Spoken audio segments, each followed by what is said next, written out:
जी welcome back नाज़रीन। मौजूदा मुल्की सियासी सूरत हाल पे बात करते हैं। मियाँ साहब मुझे ये बताइए कि पहले गंडापुर साहब नए नए मशवरे लेके सामने आते हैं। पहले जी। माजी में उन्होंने मशवरा दिया था कि अगर कोई रिश्वत मांगे तो उसको ईंट मार के उसका सर फाड़ देना, कहना कि वज़ीर आला ने कहा था। अब वो मशवरा दे रहे हैं, वो कह रहे हैं कि आइस वालों को शूट कर दो, कोई पूछे तो कहना अली अमीन ने गोली मारी है। मतलब ये किस किस्म के मशवरे एक सीएम जो है वो अपनी कौम को दे रहे हैं? नहीं देखिए, मेरा ख्याल है जो सीएम होता है, पीएम होता है, या मुंतखब लीडर हो जाएं, कम वोट वाले हो जाएं, ज़्यादा वोट वाले हो जाएं, मैंने पहले भी आपके प्रोग्राम में कहा है, वो एक राहबर की शक्ल अख्तियार कर लेते हैं। वो भले जी, कम पढ़े हैं या उनकी तालीमी लोग फॉलो सलाहियत करते हैं कम है, उनको। वो छोड़ दें। लेकिन आप आफ्टर ऑल ज़िंदगी के बहुत से शोबों से गुजर के एक ख़ास उम्र के बाद वो इस मुकाम पे पहुंचते हैं, लोगों में घुलते मिलते हैं, बैठते हैं। जो फोक विजडम भी तो एक होती है ना जी, मुआशरे में जहाँ आप रहते हैं। मिसाल के तौर पे आप केपीके का जो मुआशरा है, वहाँ तो जैसे उनके करीब ही चूँकि ट्राइबल सिस्टम था, तो वहाँ पे पंच का निज़ाम, सरपंच का निज़ाम, ये बहुत ज़्यादा मौसर तौर पे चला। ट्राइब्स एक दूसरे के साथ सुलह जुई किस तरह करते हैं, मसाइल को किस तरह रिजॉल्व करते हैं, एक आपस में को एग्जिस्टेंस का एक माहौल होता है।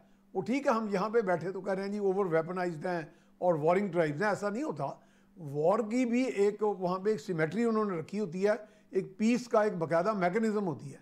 तो उसी मैकेनिज्म से जब जो माखुज होता है ना जी, कानून का सबसे बड़ा माखुज वो आपके यूजेज एंड कस्टम्स होते हैं मुआशरे के। तो मुआशरे से आपने कुछ चीज़ें सीखे, आपका फिर जुडिशल सिस्टम बनता है, आपका ऑल्टरनेट डिस्प्यूट रेजोल्यूशन सिस्टम बनता है। फिर निज़ाम इंसाफ जो है ना जी, उसमें ठीक है खराबियाँ हैं, उसमें बड़ा रखना पड़ा है निज़ाम इंसाफ को, बड़ा रगेदा गया निज़ाम इंसाफ। अब मैं वो अल्फाज नहीं बोल सकता, वकला के पास बड़ी लिबर्टी होती है, वो कह देते हैं, एक जी बहुत जी। बड़े लॉयर हैं वो, उसके बारे में तो अजीब सा वो बात करते हैं, मैं तो वो दोहराना नहीं चाहता। तो जी। निज़ाम इंसाफ को एक आपने एक एनस्लेव किया ना हमारे यहाँ, तो सर उसको फिर निज़ाम हर एक ने इंसाफ भी पिक इस्तेमाल एंड किया। चूज़ है ना, जो जहाँ पे जिसको सूट करता है वो ये शिक ये उठा ये बात लेता मैं है। असल में कहना चाह रहा हूँ, मेरे लिए आपने आसानी पैदा कर ली। उस पिक एंड चूज से यही हुआ कि अब हम ये कहने पे भी हो गए जी कि लोगों को इंसाफ नहीं मिलना। अगर कोई आइस बिक रही है कहीं पे, कोई नशा बिक रहा है, तो जी वो फिर उसका यही हाल है कि गोली मार लेकिन दिया। इसका वैसे मतलब ये तो नहीं है कि मियाँ साहब नहीं, हर ये बंदा बिल्कुल कानून नहीं है, हाथ में हमारे लेता यहाँ एक फिरे। सिस्टम है, लेकिन आप देखें कि इतना ज़्यादा हमारे यहाँ लेग्जिटी शो की गई इस तरह के। ये भी कातिल हैं, देखें जो मनशियात फरोख्त दुरुस्त कर कह रहे रहे हैं, हैं, वो ये बिल्कुल कातिल दुरुस्त हैं, कह रहे हमारी हैं, लेकिन नौजवान हमें नस्ल के इसकी कातिल कोई हैं। प्रॉपर मैकेनिज्म सामने मेरे ख्याल में जी इंट्रोड्यूस बिल्कुल करवाना होनी चाहिए था, चाहिए। मैं बजाय इस बात समझता के हूँ कि कि हम इसको गोली चलो मारने हम का इस तरह मशवरा ले दे लेते दें। हैं कि ये तो वाकई ना किया जाए कि गोली मार दी जाए, लेकिन जी इस तरह की सख्त गिरी ज़रूरी है। जो हमारी नौजवान नस्ल के कातिल हैं, जो मनशियात फरोश हैं, मनशियात को वहाँ पे पॉपी उगाते हैं, फिर दुरुस्त उसका कह रहे हैं, बिल्कुल बाकायदा दुरुस्त कह रहे हैं। मैं प्रोसेसिंग एकदम करते हैं। मैं आपसे एग्री करती हूँ। जी ब्रिगेडियर साहब मुझे ये बताइए कि कारकुनों ने अली अमीन से दरख्वास्त की कि आइस मुनशियात की रोकथाम के लिए इकदाम करें। उन्होंने इकदाम क्या करने थे, उन्होंने डायरेक्टली कह दिया कि ठीक है, जो आइस बेचे उसको गोली मार दो। इसका मतलब ये कि अब जो भी आइस बेचेगा वो गलत बात है, इसको इसकी रोकथाम होनी चाहिए। मेरे ख्याल में हर सतह पे सख्त से सख्त उनको सज़ा देनी चाहिए। लेकिन उनकी केपी में हुकूमत है, एक सीएम अपनी हुकूमत जिस सूबे में है उसमें उनकी रोकथाम के लिए इकदाम ये कर रहा है कि अपनी कौम को कह रहा है कि सूबे के लोगों को कह रहा है आप उनको गोली मार दें। अब कल को गोलियां लगने लग जाएंगी तो उसके रिस्पॉन्सिबल फिर अली अमीन होगा। देखें, मेरा ख्याल है कि उन्होंने एक तो बिल्कुल एज चीफ मिनिस्टर उनकी ये बड़ी जिम्मेदारी है, जी पॉलिटिकल भी है, मॉरल भी है, अखलाकन भी, और जारी बात है उनके मनसब के साथ भी जाता है कि he has to be very very responsible in his statements and very sober, ताकि उसका एक अच्छा इम्पैक्ट जाए नीचे लोगों के ऊपर। बिल्कुल गंडापुर साहब को मैं नोट किया है कि जब से चीफ मिनिस्टर बने उससे पहले भी हम उनको जब सुनते थे, वो थोड़ा रैश हैं, थोड़ा सा वो लूज खेलते हैं, और इतना जबान पे इतना कंट्रोल उनका नहीं है, और उनके जो जी अंदाज गुफ्तगू है वो भी एक ऑफेंसिव भी आप उसको कहें, इतना वो इम्प्रेसिव नहीं है जो कि होना चाहिए एक चीफ मिनिस्टर का। ठीक है ना, एक तो ये बात। लेकिन देखें इस वक्त ओवरऑल जो पाकिस्तान में सूरत हाल है, चाहे वो केपी हो, चाहे वो बलूचिस्तान हो, चाहे इवन सिंध हो, तो एक ओवरऑल एक डिस्टेबलाइज सिचुएशन चल रही है इन तीनों सूबों में। और कभी पहले मुझे नहीं याद है कि कभी पाकिस्तान में ऐसी सूरत हाल रही हो कि चारों में से आपके जो 3 सूबे हैं वो इस किस्म के, ठीक है सिंध का तो अभी केनाज का मामला आया है पिछले 3-4 हफ्ते से, लेकिन जो सही दहशतगर्दी और इंस्टेबिलिटी है वो तो हम देख रहे हैं केपी में और बलूचिस्तान में दहशतगर्दी, ये तमाम मामला बड़े खौफनाक किस्म की सूरत हाल है। तो ओवरऑल मेरा ख्याल है कि जो पॉलिटिकल लीडरशिप है, चाहे फेडरल हो चाहे प्रोविंशियल हो, उनको ये चीज ध्यान में रखनी चाहिए कि कैसे रेगुलरली इकट्ठे बैठे, कोई एक पॉलिटिकल लाहेअमल निकले, कैसे आप आवाम की मायूसी खत्म करें, आवाम को गाइड करें, आवाम को लीड करें, आवाम को इंस्पायर करें, आवाम को मोटिवेट करें, ताकि ये जो मायूसी वाली सूरत हाल है ये खत्म होनी। मैं बहुत खुश हुआ जब डॉक्टर मालिक साहब परसों लाहौर आए और नवाज शरीफ साहब को मिले और कहा कि जी आप अपना एक रोल अदा करें बलूचिस्तान के मामला को ठीक करने जी। बल्कि यही चीज मैं चाहता हूँ कि इस तरह की चीज केपी में भी होनी चाहिए। हमारे सियासतदान जो हैं, मुझे तो याद ही कि कभी माननीय प्राइम मिनिस्टर साहब कभी पेशावर गए हो, आई डोंट रिकॉल। ठीक है, आर्मी चीफ जाते हैं, लेकिन वो सिक्योरिटी के मामला जो है जाहिर बात है उस पर उनका एक बड़ा फोकस है वहां पे टू गेट अ ब्रीफिंग के, और फिर ओवरऑल कोऑर्डिनेट करना सिक्योरिटी के मामला between the federal and the provincial government. लेकिन it is the job of the political government. भाई आप मुझे ये बताएं, केपी की और बलूचिस्तान की ये सूरत हाल है, सिंध में आप देखें क्या हो रहा है। हमारे वज़ीर आज़म साहब, वो मैं कहीं पढ़ रहा था, वो चले गए आज बाहर चले गए दौरे पे, शायद 3-4 दिन, फिर उसके बाद शायद लंदन भी उन्होंने जाना है। नवाज शरीफ साहब भी बाहर चले गए। होना क्या चाहिए था कि इस सूरत हाल में आपके बाहर के दौरे मिनिमम होने चाहिए। बेशक जैसी मर्जी इंटरनेशनल कॉन्फ्रेंस हो, और भी लोग जा सकते हैं, नायब डिप्टी प्राइम मिनिस्टर जा सकते हैं और वज़रा को आप भेज सकते हैं। इस वक्त उनको पाकिस्तान में वॉर फुटिंग के ऊपर ये बलूचिस्तान का मामला जो है, पॉलिटिकल एंगल से मैं बात कर रहा हूँ, उसको हल कर रहे हैं। और बीएलए से मुकाबला, वो तमाम दहशतगर्दी, वो तो मामला चल रहा है, लेकिन political leadership has to play the role. और मैं समझता हूँ नवाज शरीफ जाते बजाय बाहर गए, वो 2 हफ्ते के लिए गालिबन लंदन भी रहेंगे, जो मैं सुन रहा हूँ सोशल मीडिया पे। तो भाई मेरा मतलब ये कि वो इम्पोर्टेंट है या ये बलूचिस्तान इज मोर इम्पोर्टेंट अपना फॉर द पीएमएल, क्योंकि गवर्नमेंट तो पीएमएल की पीपल पार्टी। आप देखें जनाब, क्या मैं कहता हूँ हैरान हो गया कि पीपल पार्टी आज उन्होंने पार्लियामेंट के अंदर कोरम नहीं होने दिया। वो नाराज हैं कि उनका जो कैनाल्स के ऊपर उनके जो रेजोल्यूशन है, वो स्पीकर साहब जो है उसको आगे प्रोसेस कर रहे हैं, और वो कह रहे हैं पीटीआई आप हमें सपोर्ट करें। और पीटीआई के भी मैं सुना था, वो भी रेजोल्यूशन तैयार करके बैठे हैं कैनाल्स में। तो ओवरऑल देखें, ये मामला जो है, ये पॉलिटिशियन जब तक मिल बैठ के नहीं करेंगे एक मुफाहमत, इस वक्त ये जो पीटीआई की अप्रोच है बिल्कुल कंफ्रंटेशनल है। उनकी अपनी लीडरशिप में मैं क्राइसिस देख रहा हूँ। और लेकिन एक फर्क, एक चीज मैं नोट कर रहा हूँ बड़ा क्लोजली, कि वाइल उनकी लीडरशिप आपस में टकरा गई है या उनके आपस में इतने इख्तलाफात सामने आ रहे हैं, लेकिन नीचे जो वर्कर्स हैं, ऐसे लग रहा है कि वो उनको कह रहे हैं कि ओके जी तुसी लड़ते रहो, we will take charge of the situation. अब चाहे वो हर शहर में छोटे मोटे उनके लोग अपने इनिशिएटिव पे रैलीज निकाल रहे हैं, जुलूस निकाल रहे हैं, इतनी खौफनाक गर्मी के वेदर में। तो मुझे आप ये, हालांकि मैं समझता हूँ कि हमें पॉलिटिकल एक मुफाहमत चाहिए, हार्मनी चाहिए, इंटर-प्रोविंशियल हार्मनी चाहिए, unity of the federation. This should be the priority of the prime minister of Pakistan. दुरुस्त कह रहे हैं ब्रिगेडियर साहब, इट्स ऑल अबाउट प्रायोरिटीज। हमारी जो गवर्नमेंट है शायद उसकी प्रायोरिटीज कुछ डिफरेंट हैं। उनकी प्रायोरिटीज मुल्क को लेके है नहीं है, ऐसा लगता है कि मुल्क को लेके, मुल्क की स्टेबिलिटी को लेके उनकी प्रायोरिटीज है नहीं। उनकी अपनी ही प्रायोरिटीज हैं कुछ, जिसके हिसाब से वो अपनी सियासत लेके चल रहे हैं। अब्दुल्ला साहब, बलूचिस्तान के मौजूदा हालात, अब्दुल मालिक बलोच की दरख्वास्त में नवाज शरीफ किरदार अदा करने पर रजामंद, लेकिन उसके बाद अब ये जो किरदार अदा किया जाएगा ये डेफिनेटली कुछ अर्से के बाद ही किया जाएगा, जब लंदन का सारा टूर जो है वो ख़त्म होगा। रियासती कमेटी कायम हो गई, हार्ड स्टेट करने के लिए इकदाम भी शुरू हो गए, लेकिन नवाज शरीफ साहब के पास आपको क्या लगता है कितना ग्राउंड है? क्योंकि वो एक्टिव पॉलिटिशियन तो अब रहे नहीं हैं जब से वो अब इलेक्शंस हुए हैं, जनरल इलेक्शंस हुए हैं, तो कितना ग्राउंड है उनके पास प्ले करने के लिए, सारी सूरत हाल को बेहतर करने के लिए आपके ख्याल में? ये बड़ा अच्छा सवाल आपका है। पहले मैं जरा अली अमीन गंडापुर साहब के ऊपर एक बात कर लूं। अली अमीन साहब ने कहा है कि जी जो आइश का बेचे या नशा करे तो गोली मार दो, तो फिर असेंबली जो है वो मेरे ख्याल में काफी हद तक 90% तक खांजी हो जाएगी। तो पता नहीं फिर वजारत आला के भी मतलब मसाइल बन जाएंगे। बहरहाल ये तो एक अलग बात है। और फिर आपको पता है शहद भी बिकता है बोतलों में, तो मकसद बहुत सारी चीजें हैं। बहरहाल इससे हट के अभी आ जाते हैं नवाज शरीफ साहब के ऊपर। पहली बात यह है कि नवाज शरीफ साहब जो है, क्या ये डॉक्टर मालिक बलोच जो है जब उनके पास गए हैं तो किस हैसियत में गए हैं, नंबर 1।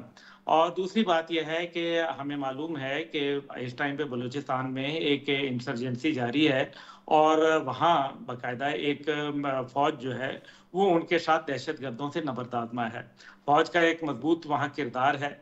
अब क्या एस्टेब्लिशमेंट जो है नवाज शरीफ साहब के साथ हो गई है और शहबाज शरीफ साहब को उन्होंने छोड़ दिया है, तो ये बात तो मेरे ख्याल में बिल्कुल गलत है, क्योंकि इस टाइम पे तो हुकूमत वक्त के साथ वो मजबूती से खड़े हैं। तो फिर ये इससे साबित ये होता है कि ये नवाज शरीफ साहब की खुद साख्ता ख्वाहिश है जिसको डॉक्टर मालिक साहब के जरिए कहलवाया गया। अब दूसरी जानिब जो है वो पीपल्स पार्टी है। अब आप देख लें कि नवाज शरीफ साहब और पीपल्स पार्टी की तकरीबन बराबर सीटें थी बलूचिस्तान के अंदर, लेकिन फिर हुकूमत जो है वो तो पीपल्स पार्टी की बनी, बलूचिस्तान के अंदर नवाज शरीफ साहब की तो नहीं बनी। और अगर नवाज शरीफ साहब की नहीं बनी तो फिर क्या नवाज शरीफ साहब को इस किस्म का कोई भी क्रेडिट ले जाने के अंदर वहां की सूबाई हुकूमत उनका खैर मकदम करेगी या उनके बरक्स खड़ी हो जाएगी? तो ये बात तो आपको फिर मालूम है कि यहाँ तो प्राइवेट इंटरेस्ट जो जाती मफादात हैं वो तो मुल्की मफादात के ऊपर हमेशा ही हावी रहे हैं। तीसरी चीज जो है वो इसके अंदर यह है कि नवाज शरीफ साहब के पास फॉर्मूला क्या है, तो और उनका जो इस टाइम पे पंजाब का भी किरदार है वो भी कमजोर है, क्योंकि नवाज शरीफ साहब जो है वो तो ये सोच के आए थे कि जनाब वो नए वजीर आजम होंगे, लेकिन हाउस ऑफ शरीफ के अंदर जो है वो डिवाइड आ गया हुआ है। एक जो है वो हिस्सा जो है वो शहबाज शरीफ लॉयल्स का है और दूसरा हिस्सा जो है वो नवाज शरीफ लॉयल्स का है। और इस टाइम पे मरियम साहिबा की, जो कि नवाज साहब की बेटी हैं, उनका वहां तूती बोलता है पंजाब के अंदर। तो इसलिए नवाज शरीफ साहब जो है पंजाब के अंदर तो जलसे जुलूस कर सकते हैं और शायद उसके लिए उसके बरक्स पीपल्स पार्टी को या दीगर को वहां ऐसे उनकी दाल न गलने दी जाए, तो वहां उनको मुख्तलिफ किस्म की तहरीक इंसाफ या पीपल पार्टी या दीगर जमातों के लिए मुश्किलात और रुकावटें जो है वो खड़ी की जाएं, लेकिन नवाज शरीफ साहब के लिए मुमकिन है। लेकिन जो गंदम क्राइसिस आ रहा है वो इतना बड़ा क्राइसिस है कि मैं आपको बयान नहीं कर सकता। और पंजाब जो है इस टाइम पे 70% उसकी आबादी जो है वो ज़राअत से मुंसलिक है। तो ये जो गंदम के अंदर अभी बहरान आने वाला है, तो फिर मेरा नहीं ख्याल कि नवाज शरीफ साहब या उनकी साहबजादी पंजाब के अंदर भी बाहर निकलने के लिए जो है वो खड़े होंगे या उनको खड़ा किया जाएगा। इसलिए नवाज शरीफ साहब का ये जो बात है वो क्योंकि इररेलेवेंट हो गए थे, वो बिल्कुल साइड पे, पहले तो वो नाराज रहे, उन्होंने कहा कि जी हम नाराज हो गए हैं, तो लेकिन लोगों ने ये कहा कि तुम रूठे हम छूटे। तो इस वजह से जब नवाज शरीफ साहब ने देखा कि मुझे तो कोई मनाने ही नहीं आया, तो उन्होंने फिर डॉक्टर मालिक साहब से कहा कि आओ मिलकर मेरी बातें करें। इसके ऊपर वो एक पॉलिटिकल जो अपना एक वजन है उसको साबित करना चाह रहे हैं। और मेरा नहीं ख्याल कि इसके नताइज जो हैं वो कोई बहुत ही खातिर खा और मस्बत और मानीखेज होंगे। अलबत्ता उनकी जो पॉलिटिक्स है वो एक दफा दोबारा उसको जो है वो जिला बख्शने की कोशिश है। जी अब्दुल्ला साहब, आपको पॉइंट वैलिड है, यही पॉइंट और कुछ मैं अपना पॉइंट मियां साहब से जानूं। मियां साहब, जैसे अब्दुल्ला साहब ने कहा कि वो उनकी सियासत जो है दोबारा एक्टिव हो सकती है, उन्होंने अपनी सियासत एक्टिव करके करना क्या है? मतलब अगला जो टेनोर है वो नहीं लगता कि पीएमएलएन के पास होगा। अगर होगा भी तो मेरा नहीं ख्याल कि बड़े मियां साहब जो है दोबारा इस दौड़ में आएंगे कि उनको प्राइम मिनिस्टरशिप मिलेगी। तो उन्होंने ये जो जलसे जुलूस करने हैं, उन्होंने करना क्या है? पंजाब में बेटी है, वफाक में भाई है, किसके खिलाफ करना है? ये तो आप कह रही है ना। अब्दुल्ला हमीद गुल साहब ने भी बहुत सारे लीडर्स देखे हुए हैं, ब्रिगेडियर साहब ने भी, हमने भी इनके साथ इंटरेक्शन किया हुआ है। एक साहब थे, वो मैं उनका नाम नहीं लूँगा, वो एक हमारे हम प्राइम मिनिस्टर रहे, केयर टेकर, बहुत पुरानी बात है। वो लाहौर में एक बहुत बड़े एक एस्ट्रोलॉजर थे, उनके पास आते थे। तो मैंने उन्हें पूछा एस्ट्रोलॉजर साहब से कि जनाब, वो बड़े नामवर एक साहबी के अजीज़ हैं, तो मैंने एस्ट्रोलॉजर से पूछा कि ये साहब बार बार क्यों आते हैं? तो वो कहते हैं जी वो बात आगे मुझे एक ही पूछते हैं कि अब मैं दोबारा वज़ीर आज़म कब बनूंगा। देखिए मैं आपका सवाल का मैंने जवाब दे दिया, शायद आप समझ गई हैं। ये आप कह रही हैं कि उन्होंने क्या करना है, पीएमएलएन का दौर है, उनकी अपनी असेसमेंट जो सेल्फ असेसमेंट है ना, वो ज्यादातर वैसे फॉल्टी होती है। लेकिन जो लोग इस गेम में होते हैं ना जी, जी ना, बिल्कुल नहीं हुई। इक़्तिदार की जो गेम है ना, ये तो आपको अंधा कर देती है ना। ठीक है, लास्ट मिनट से मैं जरा अब्दुल्ला साहब से भी, ब्रिगेडियर साहब से भी लास्ट कमेंट ले लूँ। ब्रिगेडियर साहब, ये फिर इसका मतलब अगली दफा जब दोबारा इलेक्शंस होंगे तो बड़े मियां साहब फिर इस दौड़ में होंगे कि प्राइम मिनिस्टर उन्होंने बनना है, जलसे जुलूस तो वो शुरू करने लगे हैं? नहीं, देखिए जहां तक नवाज शरीफ साहब का दोबारा प्राइम मिनिस्टर बनना या अगले जब भी इलेक्शन होते हैं फिर वो इलेक्शन लड़े, मेरा नहीं ख्याल है कि वो active politics from that point of view से मेरा ख्याल है वो तकरीबन निकल चुके हैं। लेकिन भारत जो भी है वो ये तो अब बात है ना कि he is one of the senior most, perhaps the senior most politician in the country. एक तो ये बात, 3 दफा प्राइम मिनिस्टर है, कोई मजाक तो नहीं है जी।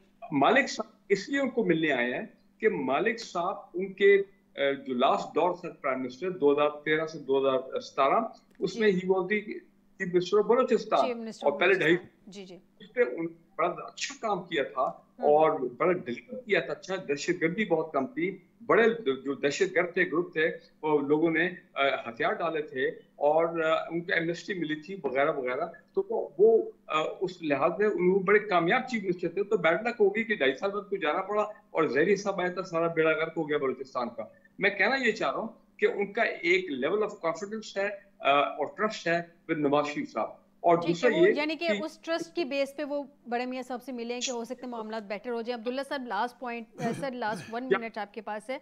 नवाज शरीफ साहब ने अपनी सियासी जमहूरी किरदार अदा करने के यकीन दहानी करवा दी है। जलसे जुलूसों का भी अब कहा जा रहा है कि पंजाब से वो शुरू करेंगे।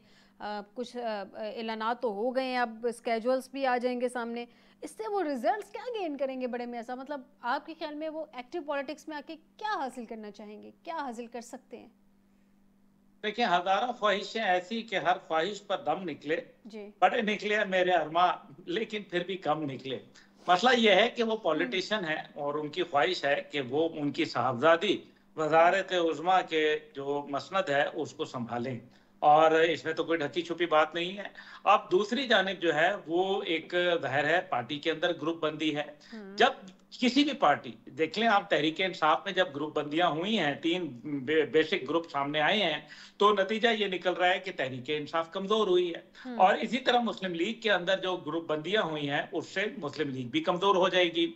इसलिए नवाज शरीफ साहब अपनी जो एक गिरती हुई शाख है और जो उनकी एक पॉलिटिक्स है, और एक लास्ट बात यह है कि कोई भी पॉलिटिक्स तब होगी जब नवाज शरीफ साहब के पास कोई बयानिया होगा। क्या नवाज शरीफ साहब के बयानिया है ना उनके पास? मुझे क्यों निकाला? वो यही मेरे ख्याल में जब वापस आए थे तब वो उसी पे वो अटके हुए थे। जब वो वापस आए थे अक्टूबर में, मुझे क्यों निकाला? तब भी यही क्वेश्चन। उनका भाई वजीर आजम है, उनकी बेटी जो है वो वजीर आला है, वो गिला करे तो किससे करे? लेकिन सर उनको तो नहीं ना मिली प्राइम मिनिस्टर से, बेटी को मिल गई। मैं मंजी किथे ढावा सर, अब वजारत मिल गई बेटी को, भाई को मिल गई, लेकिन उनको तो नहीं मिली ना, उनका तो गिला बनता है। नाज़रीन, देखते हैं आने वाले दिनों में क्या बयानियां बनाते हैं बड़े मियां साहब और जलसे जुलूसों में क्या स्टेटमेंट सामने लेके आते हैं। और दुआ गो है कि गज़ा के लिए भी अल्लाह ताला आसानियाँ पैदा करे और तमाम जो मुस्लिम उम्मा है और तमाम इस्लामी ममालिक हैं उनको भी कुछ होश के नाखून वो भी ले लें। आज के प्रोग्राम से दीजिएगा इजाज़त, बशर्ते ज़िंदगी। आपसे दोबारा मुलाकात होगी। अपना बहुत ख्याल रखिएगा। अल्लाह हाफिज़।